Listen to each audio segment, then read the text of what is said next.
Here I have MG MS6 and let me show you how to adjust the volume settings on this car.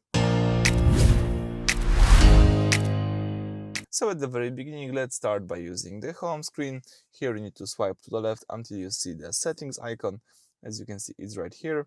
Now from the list of settings, let's use the left tab, and here let's scroll down to choose here the sound. So in sound, you've got here access to all the sliders that you need.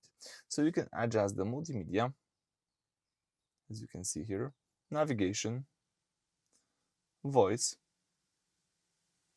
phone, the vehicle alerts,